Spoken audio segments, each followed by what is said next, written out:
You're listening to a Roddenberry podcast. The cocktails are poured, and the deck is shuffled and cut. And one rule, people, please don't splash the pot because it's 7 p.m. Pacific Standard Time, 10 p.m. Eastern Standard Time. That must mean it's time for Mission Log Live. Hello, everyone. I'm Norman Lau. I'm Holly Amos, and tonight we are finally back from the mid-season break to discuss Star Trek Discovery Season 4, Episode 8, All In. So get your questions and comments ready. Give us a call. You know how to do it.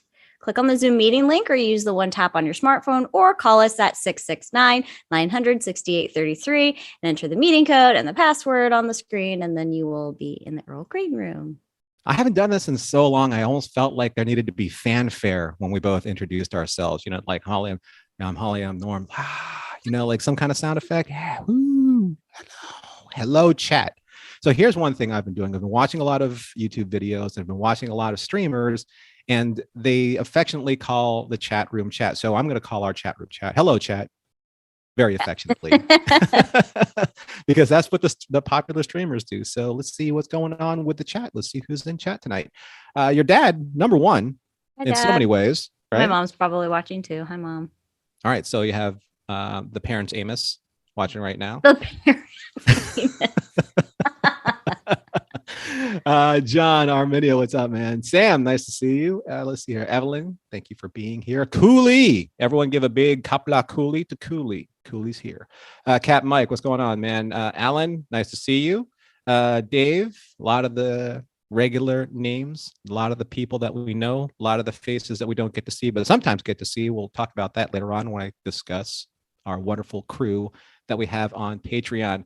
Oh, Paul Wright. Paul, I'm so sorry, man. Too soon? Is it too soon to say I'm sorry? Sorry, man. For the Super Bowl. But at least you got there. The Browns can't say that.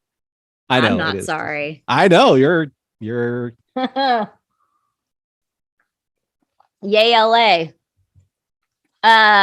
People set off like fireworks in our neighborhood last night, which I knew was going to happen based on the fact that they set them off after the World Series. It didn't go for very long. 5 minutes, and they're like, all right, back to normal life. I'm just curious out there, chat. Did I stall for a second? Did I You go just for a second? Okay. Sometimes that happens like later on at night because I figured that out.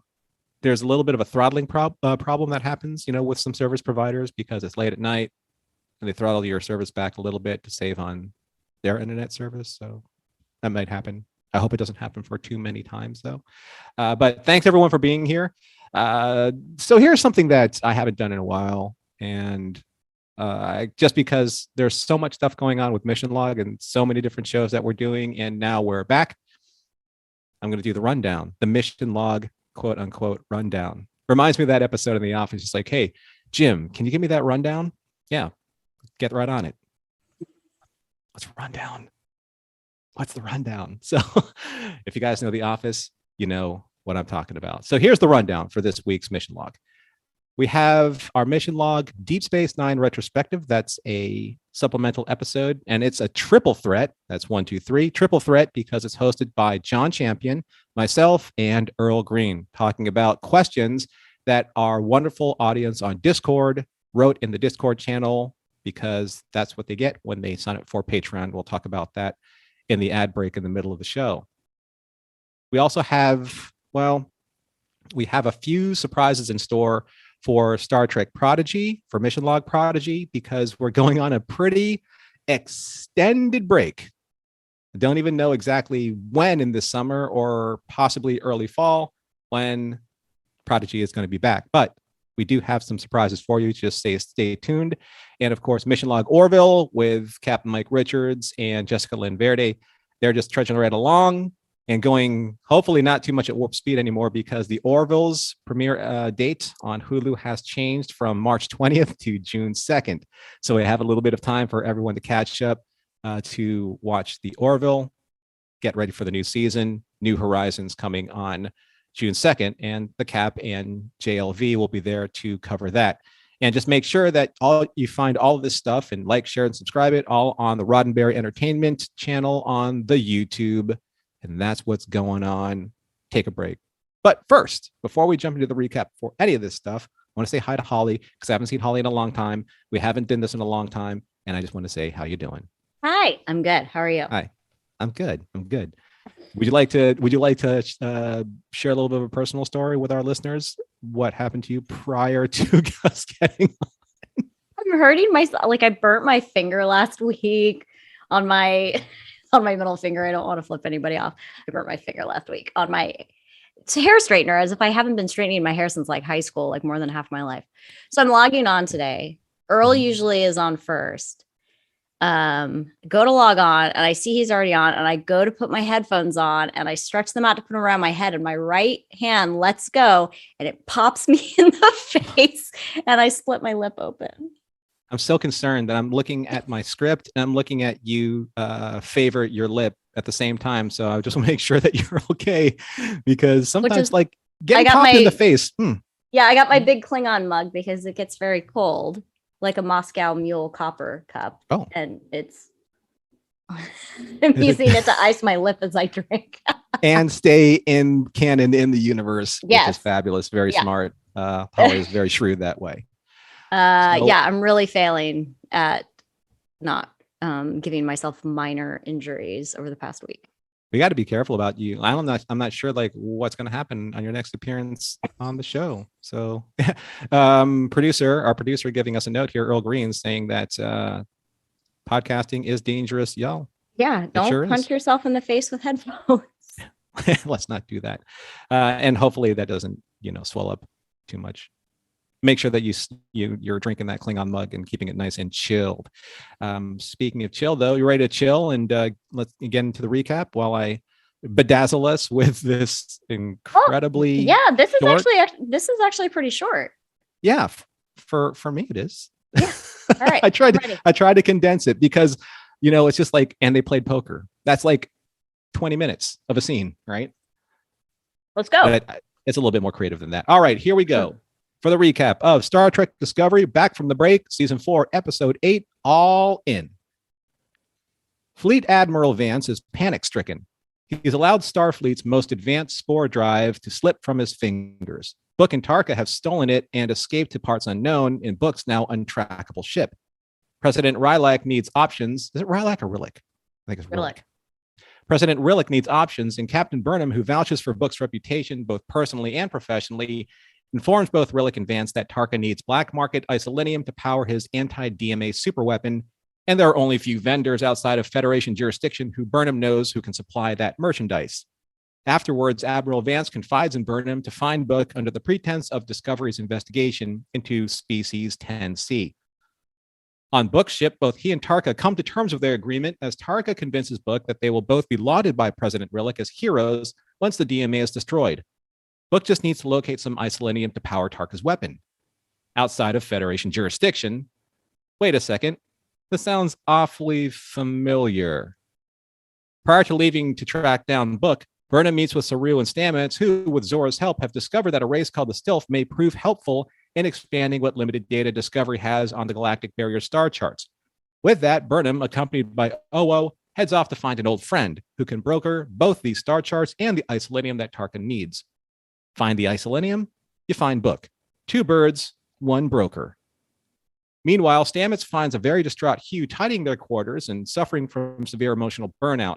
Paul thinks it would be good for the both of them to stroll amidst some holographic flowers for a while, just to reconnect and decompress together.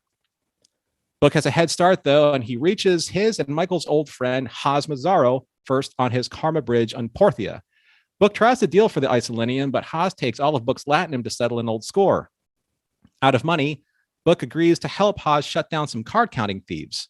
Shortly after, Burnham arrives also looking for the isolinium and Book. She doesn't have enough latinum to make a dent in the offer, but after she and a very determined Owo hustle a sizable amount of latinum from some shady cage fighters, Book and Tarka manage to track down and capture a one-changeling card-counting operation in the nick of time, leaving Haz with a very profitable situation and choosing Leonian poker as his tiebreaker. Haas has also brought in some heavy Orion Syndicate players to fill out the table, and Burnham requests that for these stakes, they should all be allowed to inspect the quality of the isolinium. Once that's settled, Book and Burnham make short work of Haas's ringers and end up going all in against each other, head to head, winner takes all. but also loses everything that means anything. Book has the winning hand and takes the isolinium. Meanwhile, Owo wants to know what's in it for Tarka, who alludes to a depth of revenge from a loss she can never understand. Upon returning to Starfleet headquarters, it seems like Burnham failed her mission, but she knew she couldn't beat Book, who was a master at Leonian poker. She did, however, manage to hide a tracker on the isolinium casing, and now they know where Book's once untrackable ship will go when Tarka's weapon is ready. Not all is lost, however.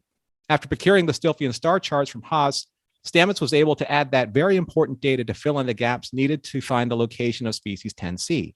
The charts now show an artificial oblong shape large enough to house a small star system, and that the DMA is just a mining tool to strip boronite from whatever system it invaded. Vance cannot even fathom what their weapons are capable of at this level of technology. Now the race is on to find and stop Book and Tarka from making what could possibly be the costliest first contact event ever in the history of the Federation. The end. Pretty good, huh? Plot thickens. It does. I thought it was very exciting. The boronite, the introduction of the concept of them mining boronite was fantastic. Like, that's not a direction that I expected it to go at all. It's kind of like when, when a blue whale feeds, it appears, it displaces all this water as it kind of flails around, and there are no micro shrimp left in its vicinity. Right. Into the micro shrimp, you're an enemy. But exactly. To the whale's just trying to live its life. Just like the crystalline entity. It's just feeding. Yeah. Right? deep. Just trying test. to have a snack, guys. I'm not trying to destroy anything. I just want a snack. So let's get into some of the notes here before we get into some of the callers, because you have some really, really great points to discuss here. So again, mine are just bullet points and exclamation points. Oh no, I like. Okay, so the top thing here, I think something that you and I both kind of landed on, and I really liked that we landed on it because it was so just cool to see a changeling in 900 years into the future. So we have some theories about that. Can changelings be in 900 years in the future? How long do they live? Are they immortal? Yeah, so we were discussing this a little. Changelings, it's not really in canon how long they live. There's been implications that maybe they live for 200 years. There's been implications that they live 400 years based on, Odo appearing, in the past. Anyways, then the female changeling at one point says, "You're a changeling, you're timeless," which says maybe they're immortal. So it's actually not canon. So, I mean, if they decide to make it canon that they're immortal and they can only really be like killed in battle, right, or by the virus, who knows who that could be? And he's turning into whoever it is turning into such good callbacks, turns into a Tribble and rolls away. It was a Xindi insectoid, which I appreciated. And then, of course, the last form that we see them in is like the classic humanoid changeling form that we associate with changelings, which is what, the female and Odo were, and right, how we saw them in Deep Space Nine with sort of the pulled back skin. Yeah, it's very kind of the Dr. Mora-esque type of features that aren't quite defined, and all the other changelings seem to just go along with that. So it's exciting to see changelings. I hope that this isn't like just a convenient excuse to use that species as part of the storytelling of this episode. Like, I hope we kind of get to see them more, and maybe in the whole figuring out the DMA, that maybe this character will get expanded on, and maybe the entire species will get expanded on, because there's still a lot of stuff that we don't know about the changelings. Dominion 2.0, 900 years in the future. I mean, it could be. Who knows? Yeah, there's always that possibility. I mean, that's a big can of worm, being opened up there. I liked seeing Owo in like this more expanded role as not just a navigator, or not just, someone who's accompanying Michael, but someone who's actively affecting the story. I had a question for you, question for the audience too. Do you think that she was kind of hustling everybody in that room? Absolutely. Yeah. It's a casino. She knows what she's doing. Well, but she was hustling. She was hustling Burnham too. Like, what Burnham didn't know helped sell the hustle. Right. So Burnham's like, "Are you sure you want to do this?" And she's actively like participating, actively concerned with OO's safety. And she's like, I can do this. You know, how many losses later? And then all of a sudden it's like one more, you know, and more and more and more losses. And then the Latinum and the odds just keep piling up. And all of a sudden there's that one move, that one, I'm just going to end this. I got enough money now. Right. So. But she's also hustling. I mean, I'm interested to see how much further it goes with like her and Tarka, or what more comes out about Tarka's circumstances, which are still, we know a little bit about, but not the full story. Right. The conversation that she had with him was really interesting.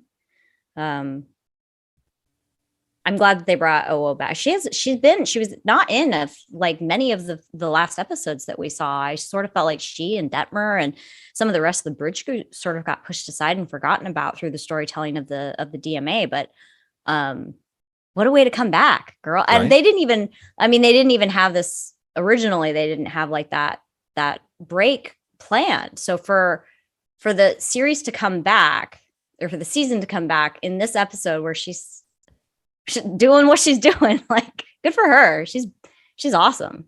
Yeah, she came out like with a serious agenda, which is super cool. I also love how poker is timeless. No matter where we are in Star Trek, you know, whether it's a Corbomite maneuvers, not chess, Mr. Spock, poker, you know, and all the way to the end of All Good Things to now, right? I mean, I love that they can use it analogy to different analogy. And with this, it is literally, you're all into this relationship or you're not, like this personal relationship. The stakes are super high. Yeah. Oh, he's frozen again. Oh no, you guys. Double down. What do you think about that? Oh, you got throttled and I have no idea what you asked me. Oh, so I was talking about Book and her relationship, or his relationship with Burnham, and using this poker analogy, like how they're all in, not just all in with the money, not just all in for the isolinium, but all in for their relationship. And Book doubles down and wins, but does he win? It's an interesting dynamic that they have in their relationship right now, right? Because they're essentially like, in any other circumstances, you would be enemies at this point. But they're still being nice to each other. And even Haas is like, I really hope this works out between you two. I think that even though they disagree with each other, they understand each other, which is important, I guess, for the future of their relationship, right? Because they didn't break up or anything. They're just having a moment. Yeah, they're figuring out who they are in this relationship, right? Yeah. And maybe all is forgiven once, you know, Book and Tarka destroy the DMA. Maybe not, you know, well, I guess that remains to be seen. But not now. Like, based on what we learned through the end of the episode, like, it could be cataclysmic. Like, we don't want them to actually, because I was on the fence. I was like, I can see both sides of the argument, right? Like this, if we destroy it, it could be very bad. Like, this very obviously advanced species technologically could just come down on us, and it could go very bad. But also, like, it's destroyed several planets. It's killed millions, even billions of people. Like, I see both sides of it, but now, based on the fact that we've learned that this is essentially just like they're mining what they need to survive, I agree that, like, are we dealing with Book and Tarka need to be stopped, right? Yeah, because they'll make it worse. I mean, they're acting in one way. It's kind of like the way that the miners in Devil in the Dark acted to defend themselves against the Horta, right? They're only in like the Horta was in self-defense. The miners were in self-defense. You know, we've seen this kind of theme in Star Trek before. The crystalline entity, right? Again, going back to that, you know, they didn't, when Picard finally understood it's only feeding. Right. And Book and Tarka, by the way, by the end of this episode, they're still in the dark. Right. It's Burnham that figures it out. And the crew of the Discovery. Oh my God, I almost said Enterprise. They figure it out. So Book and Tarka are still in the dark about its true motivation.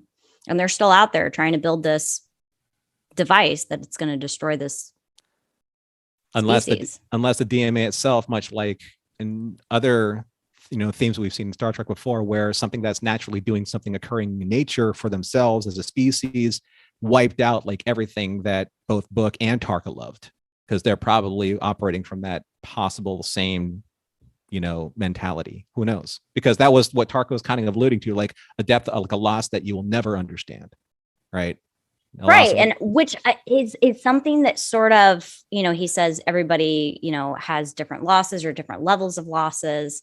And again, we're still talking about like loss and grief, which is like an ongoing theme throughout the season with like basically every character on some level or another. And for all the characters who have traveled to the future, for sure. But the small glimpse of of his grief and what it's connected to, the small glimpse that we got of it versus what he said in this episode, for me, kind of don't match. Like, I'm like, how is he? This doesn't feel warranted based on what we know, which is why I feel like there's something, we don't know the full story, right, of what he's experiencing. Hopefully, like maybe in the next episode, we'll see like a little bit more to that. Like, because we've opened up the doorway. Tarka is like the first time he's actually let something personal slip. He's very calculated. So maybe that's just an entry point to the next episode where he'll maybe open up the book, talk about that a little bit more and see what's going on there. They might have a common interest, which may be even more dangerous than just, them thinking that they're doing the right thing. Right. So they could feed off of that vengeance. He's an interesting character. One of my notes in this is just literally, it just says, I still love Tarka's vibe. He is interesting. Yeah. He's very wild cardish. Yeah. He's super wild card, right? Because I like him, but then I don't like him. And then he's egotistical and I don't actually know what's going on with him. Like, I'm very intrigued. By this character. I mean, it has a lot of different dynamics, right? I mean, like he's like a scoundrel, but at the same time, though, he's super smart and created the tech out of nothing to stop a changeling, which was super cool, right? So, who is this guy? Like, what's his underlying motivation? What does like Alan Rickman asked, in Galaxy Quest, what's his motivation? What does it want? What does he want? I always want to know that too, though, because I see like Disney villains that seemingly have no motivation. I'm like, why are they evil? Just the evil queen. Why is she evil, though? I want to know why. I guess isn't it kind of answered in like some live action movies? Some kind of.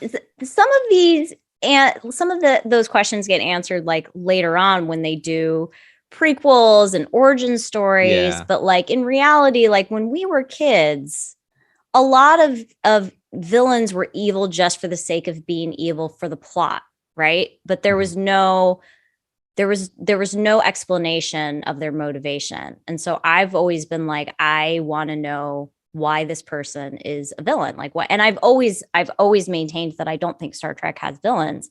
I think that Star Trek has baddies, whatever you want to call it, like Khan is the best example of that, right? Like when you learn Khan's story, you kind of feel bad for him.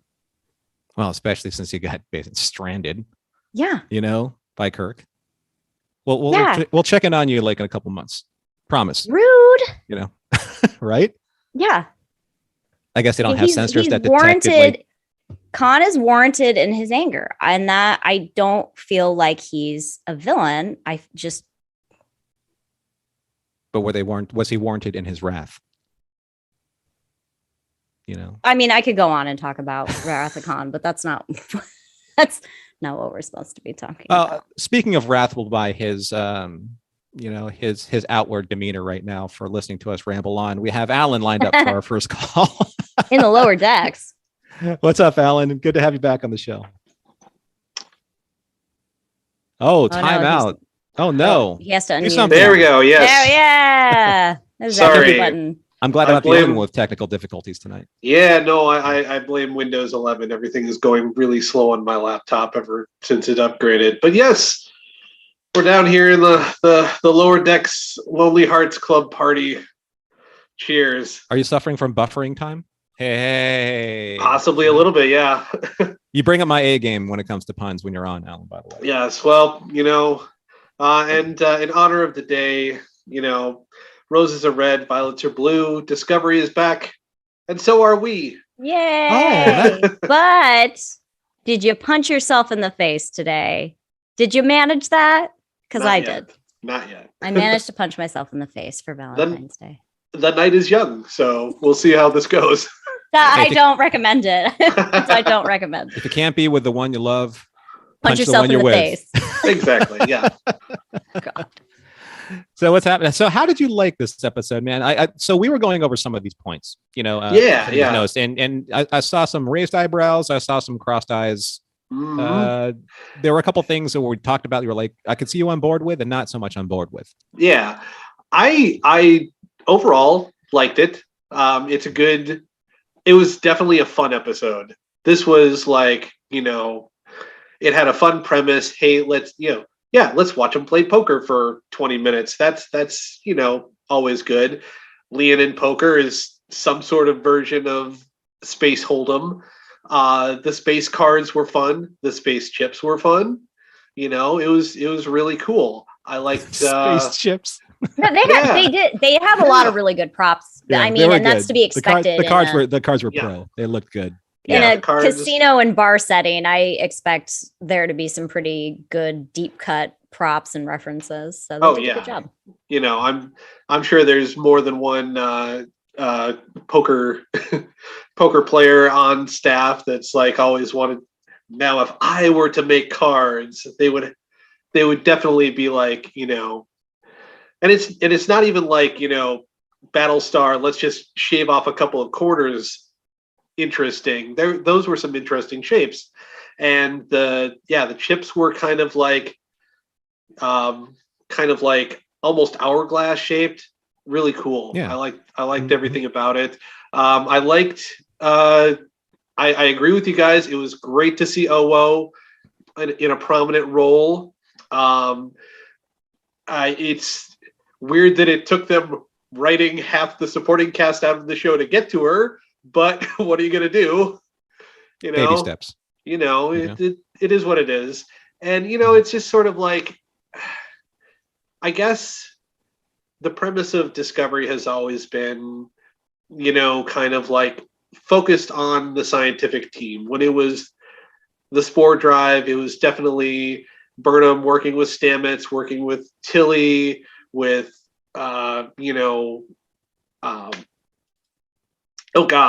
Jason Isaacs, the captain, who I can't remember his name right now. Lorca? Lorca, yeah. Gabriel Lorca. Lorca and another mysterious bad boy for Star Trek. But but yeah, Lorca and Saru kind of in charge of everything. And when that's the focus of your show, is your navigator and your communications officer all that relevant to the plot line? Maybe not.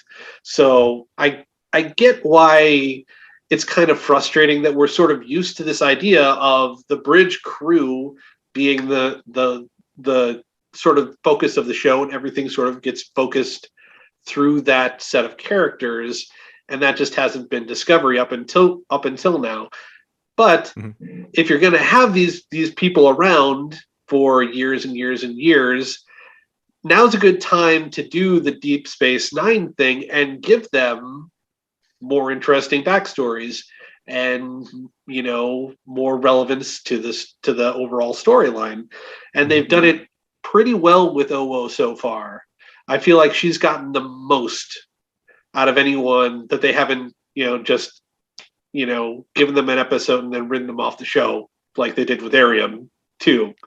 But yeah, it's I appreciate the fact that they're giving the rub to some of the other characters, and hopefully that'll continue. As for the casino itself, it was cool. There's a part of me that kind of wishes it had been what was it, Tsunkatse? Oh yeah. the Voyager martial arts thing that from the episode with the Rock. His very first acting gig, by the way. Yeah. Nice. Yes. I think that would have been an interesting callback, although then you have to explain Tsunkatse again, and I don't know if we were up for that along with everything else. Poker is a little bit more universally understood, right? Oh yeah. Tsunkatse is no, I mean, I still to this day I'm just like, what, they just beat the hell out of each other, I guess, right?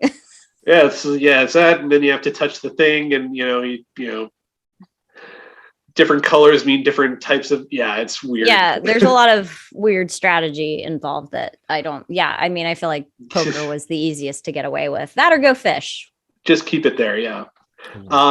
And then we have a very fun, interesting guest character in Haas, and I'm sort of a little bit of two minds on him, mainly because I like the character, I like the actor, I like the portrayal. The makeup was amazing. I thought the makeup was amazing too. Makeup's great. Yeah. Yeah, Very that's good, just a very good. really strong, solid portrayal of an alien.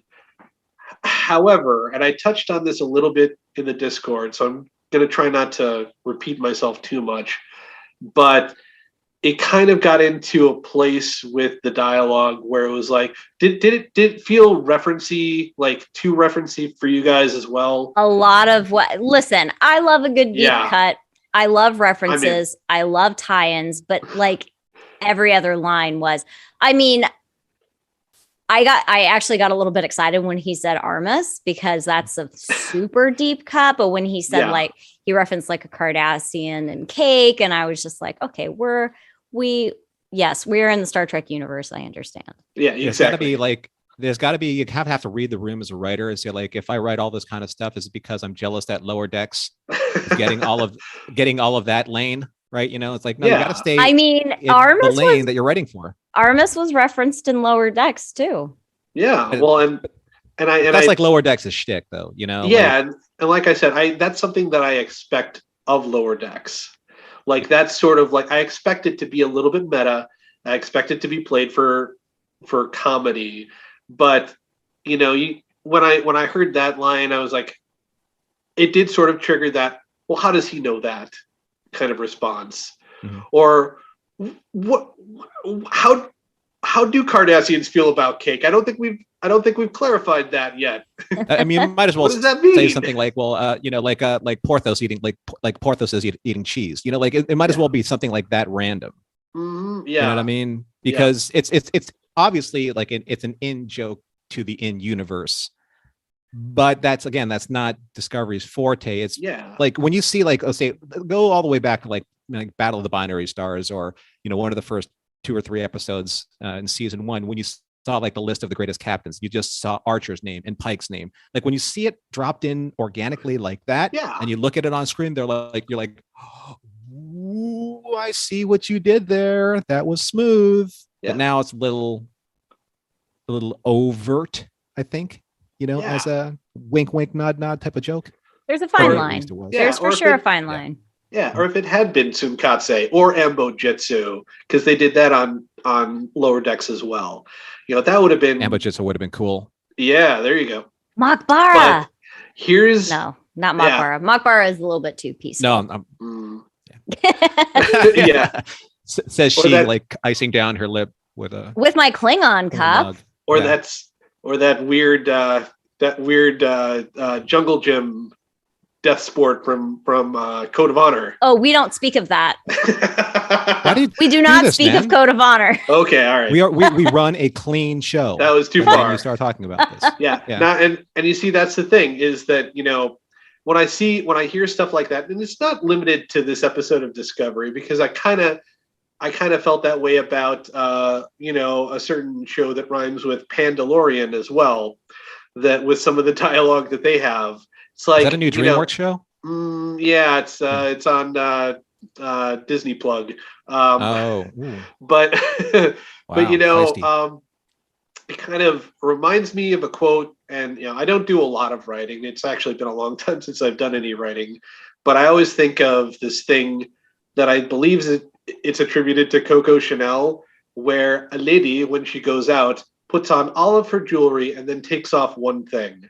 Mm. I feel like Mm. when you're writing your references, put in what you want, but then go back through it and be like, do I really need this? Do I really need this piece in here? Or is it just, you know, reference for reference sake? Is it just, you know, glitter for glitter's sake? I once wrote a thing where I decided to make one of the characters Australian. And before I knew it, I was just writing. And then a couple days later, I read it back and I was like, this guy sounds like our dearly departed Crocodile Hunter. We need to dial this back a little bit. And I think that's something that, like I said, maybe not even just for Discovery, but all science fiction writers and scripters, something to keep in mind is like, maybe make sure that you're still making it relatable to the people watching it, and that, somebody sitting at home doesn't have to be like, well, okay, yeah. And I think there was even a scene where either Booker or Burnham, they were like, nope, I didn't get that either. It's like, if you're having to hang a lampshade on it, maybe dial it back. But otherwise, I do appreciate that most of the time that and I don't disagree with you. The whole, take one piece of jewelry off, which is Coco Chanel. I have a friend that sort of adheres to that, like take one piece of whatever off before you leave the house. I do think that what Star Trek does do well, though, is if they want to cram all of these references in, and again, I'm a sucker for a good reference or a deep cut, they don't do it to the point where the average view, I mean, even Lower Decks, I've had so many people ask me, like, am I going to understand the stories if I've never watched Star Trek? I'm like, listen, there's a lot of in jokes and deep cuts and stuff, but you're still going to understand the storyline. So I think Star Trek is really good at that. They don't make the deep cuts or the references actually part of the storyline. It's essentially just banter for those who understand. So, I mean, I love a good reference, but I could do with a few less as well, because I do feel like some of them are forced sometimes. That being said, I don't think it interrupts the storyline. And that means if you're a new fan of Star Trek and you don't understand it, you're still not lost on the story. Oh, sure. Yeah. And at the end of the day, again, it's people playing poker. We get the stakes. We get like you guys were saying earlier, we get the fact that, it's definitely because it's poker. You're not playing the table. You're not playing the cards. You're playing the other people. And so it's, who's going to blink first between Booker and Burnham once they clear out those, emerald chain suckers. I personally thought it would have been cooler if they maybe played Mahjong, because, it's there you go. A little bit more of an exotic type of poker. Ooh. We're coming here at the halfway mark of the show, which is where do our ad thing. And Alan, you already dropped in a little bit of hint on, what you've done in dropping some of your opinions on our Discord server. So I'd like to talk a little bit about that for everyone who may have heard us reference Patreon or Discord during the course of the show. But if you don't know, what we do here on Mission Log is we have a little, not even that little anymore, a nice growing community on our Patreon subscription group. And for as little as $1 a month, you can subscribe and you can join us on our Mission Log Discord for Patreon. And from there, you can join all the fantastic communities that we have talking about all different types of Star Trek, from the old Star Trek through the Herman Zimmerman era, through the quote unquote, the 2009 Abrams era, and then to the new Star Trek era. We have all of that and more. We talk about food, we talk about beverages, we talk about collectibles, we talk about science fiction from the 1950s. But more importantly, at least that we've done this just recently, we have some exclusive content that is only for our Patreon subscribers. We had exclusive content from the Nana visitor interview that wasn't released on her edited version of her interview. And you can only get that if you're a Patreon subscriber. And then we have another show where it was John and I discussing What We Left Behind, the documentary of Deep Space Nine, exclusive and recorded only for those who are subscribed to our Patreon and who are on Discord. So those are the kind of things that you'll be able to find there. Those are the kind of exclusives that we're offering you on Discord for Patreon or Patreon for Discord. So please visit patreon.com/missionlog and look at all the different perks that we can offer you. And I love being on there. You guys are the greatest community I've ever put together. John and I have ever put together, Mission Log has ever put together, and we love being there with you. So let's we're gonna roll into our next caller. Alan, thank you for calling in so much. Absolutely. And, It's I'm super sorry, fun. people, that my internet's still a little unstable, so I might be coming in a little bit choppy. I'm kind of trying working through it, but the show does go on. So our next caller's coming in, and we have. Are you there, Sherry? Yep. Thanks, Alan. Me. Wearing How her you doing? Ritos shirt. Yep. Rios. More Lower Decks references. I'm telling you, man, Lower Decks gets so Yeah. much love. I love it. But you also have a Discovery background, like Holly. So I'm that's still also like super Ta'ana. cool. I just got on the wrong ship. And then they Yeah. went in the future, and then I'm just stuck. What am I wearing? I'm wearing a mirror shirt. I don't know where I am or what I'm doing. I'm wearing a whiskey shirt, which is really what I should be I- drinking right now because I'm suffering all these internet problems. So that's just what I need at the moment. I love Discovery's Mirror Universe. It's my favorite Mirror Universe. Is it? It is. It I is. mean, I know it might be controversial, although I mean Michelle Yeoh, like There so you go. I don't. So the characters are interesting. I just feel like they use the mirror universe as a crutch a lot. I'm fine with it. Michelle Yeoh's great, but I'm just like, are we in the mirror universe again? Maybe I might just be biased though because of her. To be fair, but I do love Discovery's Mirror Universe Festival. I don't blame you there. I love me some Michelle Yeoh. So we'll see what happens with her if she's going to be coming back for any other extra series that they keep dropping on us every I think other one of the news break that reasons- they have. Is I have this headcanon because I always hated like the crop tops in the Mirror Universe. I have this headcanon that when she became emperor, she just like burned all of the crop tops, and she's like, no more. Did you ever wear a crop top? Me? Did she- No, her. Oh, Did Michelle her. Yeoh's character ever wear a crop No. top? No. Yeah, I didn't because think that she she burned did. all of them. They Oh, only okay, wore, that's like, your really all right. cool armor. That's why Yeah. it's your headcanon because she doesn't. Yeah, it's my okay, all right. headcanon that she burned all of them. She's implementing like long It should coats be. with big collars. Yeah. So what did you think about All In? Were you all in this episode or were you holding a few cards back? I agree. Like, I liked the episode. I agreed with Alan though about just like the frustration with like the development on the secondary bridge crew, and I get the arguments for and against.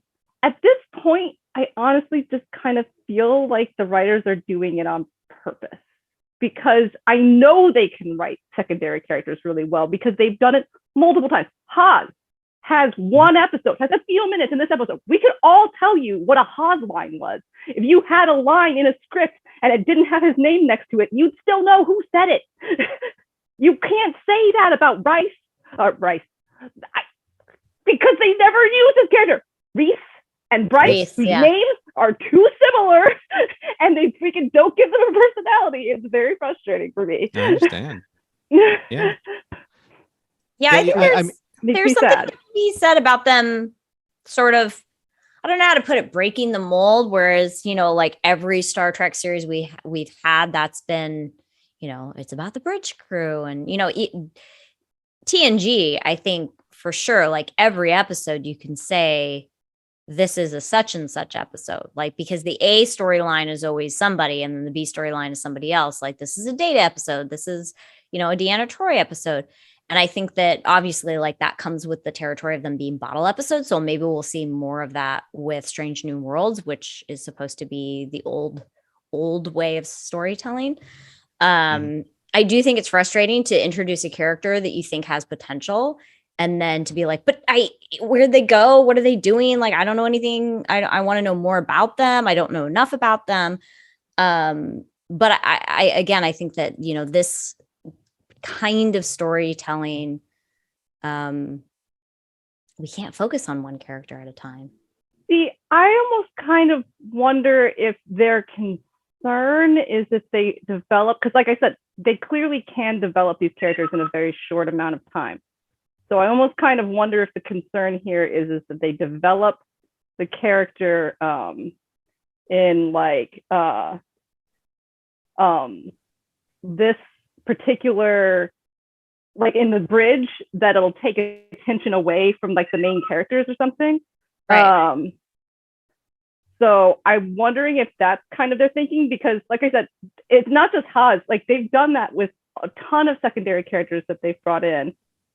they've developed them far better than they've developed any of the other characters. So I feel like there's some intentionality in it at this point, because they're clearly great writers and they can write both types of characters. So it's almost like that whole like they weren't allowed to have interpersonal conflicts on like the Enterprise for a time period. I kind of wonder if there's something in the show Bible like that about the secondary bridge crew.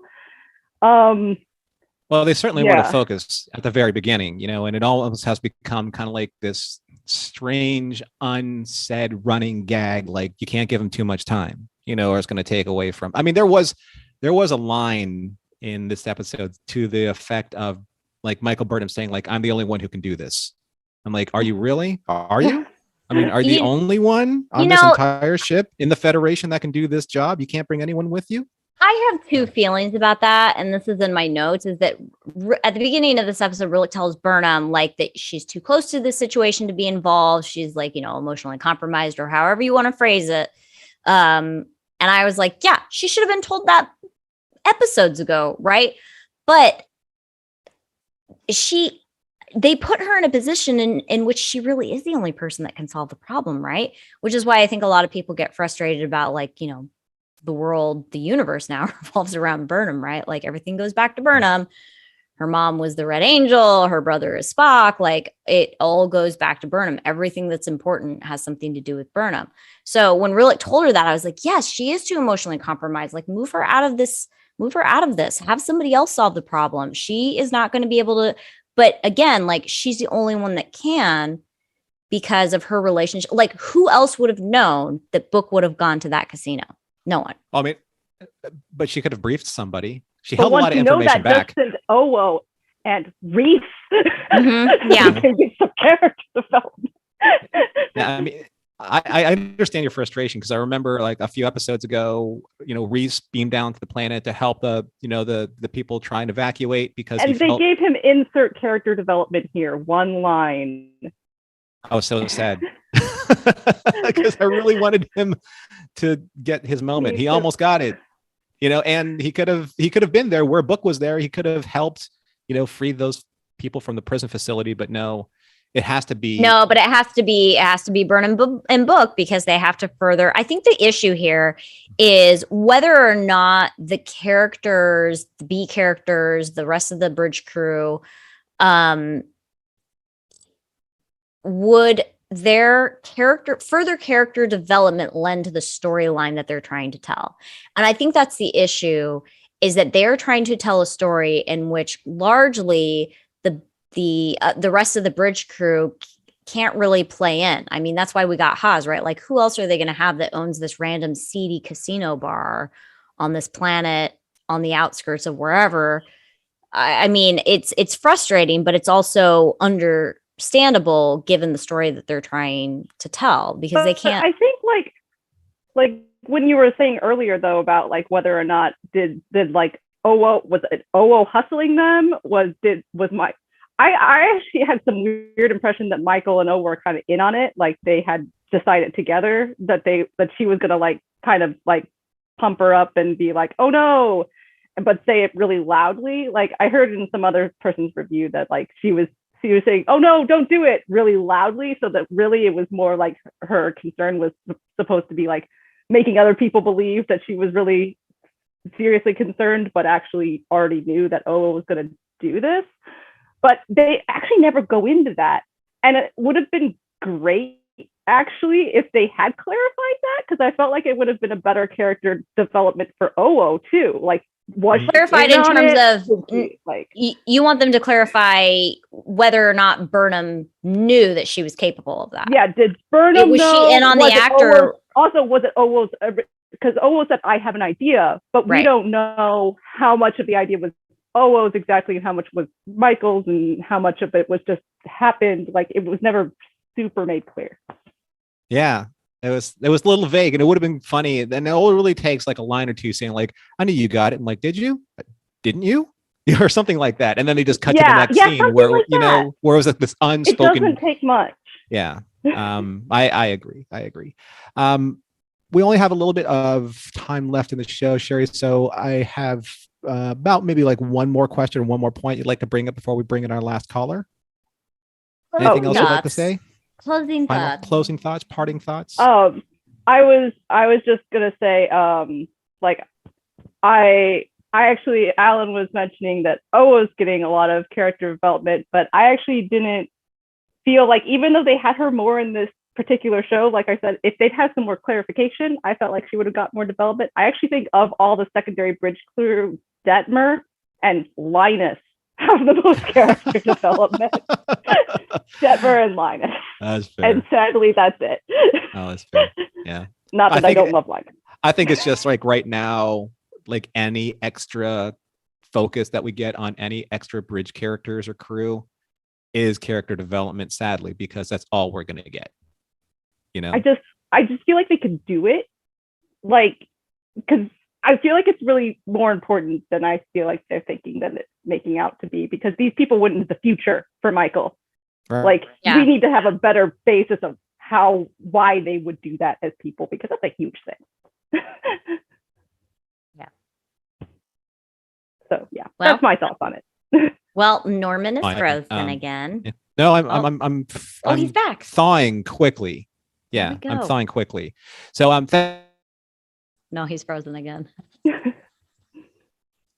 Well, thank you, Sherry. I am going to go on to John because Norman is being throttled right now.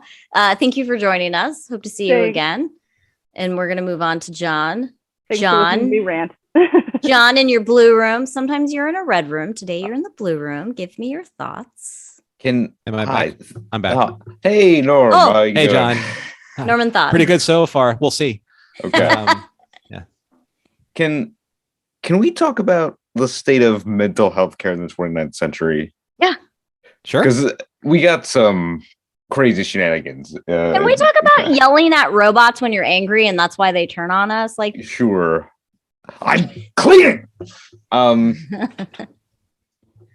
So this is a extraordinarily technically advanced future with, legions of civilizations and, millennium of cultural progress. But the best the crew of Discovery can hope for as far as a therapist is their ship's physician in his spare time, because presumably a medical doctor has a lot of spare time to be a counselor. And he's so undertrained that he's having a nervous breakdown because he's taking the irresponsible actions of one of his patients personally. And so presumably he's taking, we can extrapolate from this, he's probably taking on a lot of the irresponsible actions of a lot of his patients very personally. And that's not great for the long-term mental health of your therapist. Right. And then it's sort of resolved in this one scene where Stamets says, "Oh, but you can do it. You're sweet." and let's go on a walk. Yes. Smell the holographic flowers. Yeah, I think the challenge here, and I was thinking about this because it's just that one scene that we see them in, like, right? And I'm sure that's Yeah. going to play into something else down the line. Why they're using their medical physician as a counselor when we know that counselors exist, like Deanna Troy, we Yeah. had Ezri Dax, who was a counselor. Like, we know Or any of that. the counselors that are in the Federation headquarters in the 900 years from now. Yeah. Well, okay, but Exactly. here's the thing. Sure, but how much of the Federation has been rebuilt at this point that they have those kinds of people available to start placing them on ships? Because There's we're got to just be more than one. Well, I don't disagree with you, Right. but there's And still. the only ship that's seeing action right now, too. They are. Yeah. I feel like if any ship was going to have a counselor, it'd be the one that can jump between very large lengths of time and space. But I do think that there's something to be said about them still recovering in terms of like how many people were killed in the burn, like how many of those ships Mhm. exploded and killed everybody aboard. They're still, as a organization, and like quite frankly, everybody, like as a species and as a community, like everybody is still sort of recovering from the burn still. So how many counselors do they actually have that are qualified? But it's kind of like But I mean, even Culber isn't qualified. A bartender would be qualified. Someone just to listen to their problems would be Oh, are we gonna have qualified. Guinan now? Why not? If there's a guy in there. She's outside of time. That'd be a fun addition. Oh, that's true. No, Discovery. she's stuck in another show right now. No, but I mean, I understand both your points, but I'm just saying that it's kind of like it's like we're the only ship in the system syndrome, right? It's like your Starfleet. You have like hundreds of ships. Yeah. There's only one ship that can cover here to there. That's in service. That's not off somewhere else. I mean, like you're right, John. Like Culber is only a physician, right? Who understands being able to treat patients post treatment, in his surgical bay. But he's not a trained counselor, not like Deanna, not like not like Esri, right? Esri, so yeah.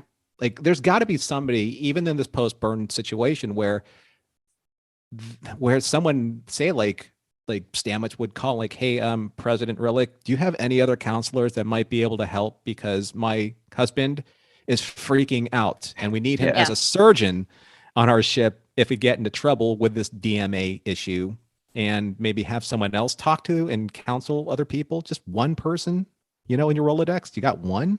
Yeah, and I feel like, unfortunately, I think Star Trek as a franchise has sort of regressed in its view of mental health care since Next Generation, where we had the counselor on the bridge of the Enterprise right next to the captain. And I know there was a lot of prevaricating as to what Troy's role in the Enterprise actually was. I think at some point she was a school administrator.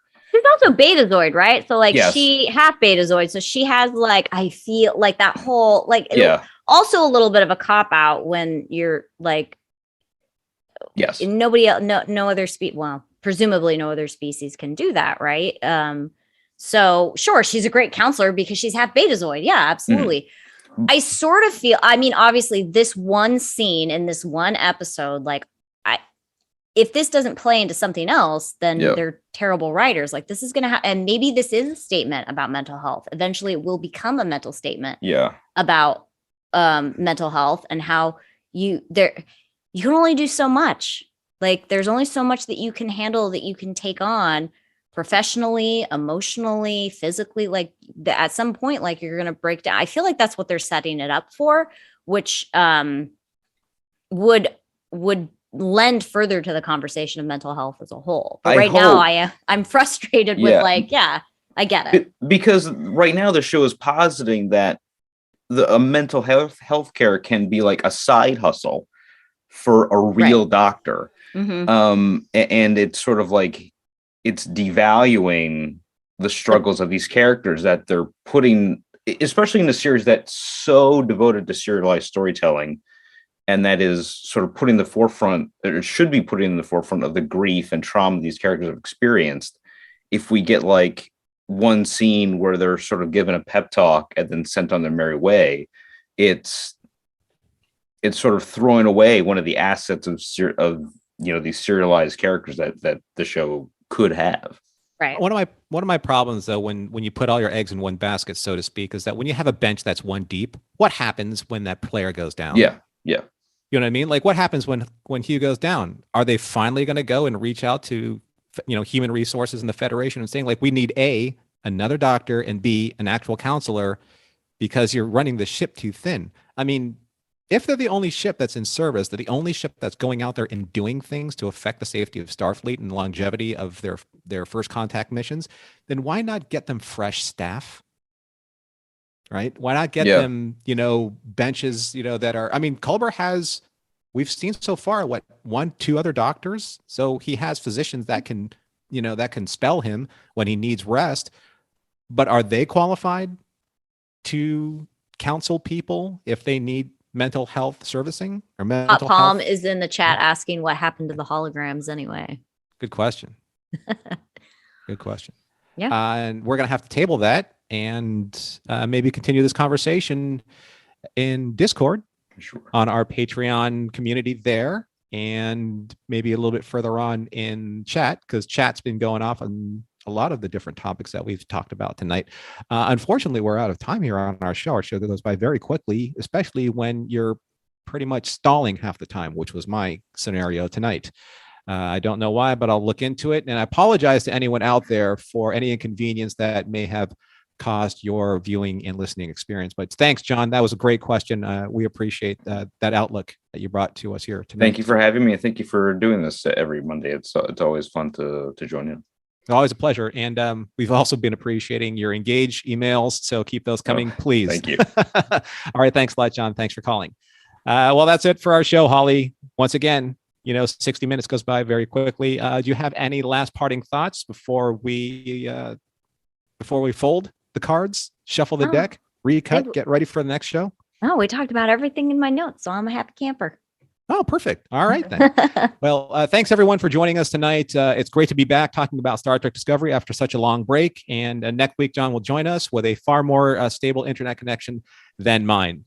So until then, Mission Log Live is produced by Roddenberry Entertainment. Technical production on Mission Log and Mission Log Live provided by the unbluffable Earl Green. Be sure to visit podcast.roddenberry.com for the latest for all of our podcasts. And if you would like to support Mission Log directly, give us a look at patreon.com/Mission Log. Thanks to Holly for being here, for being fantastic. Hopefully for her lip is now starting to not swell anymore. And thanks to everyone who joined us live, who's going to join us later. Stay safe and stay healthy. And we will see you back here next week.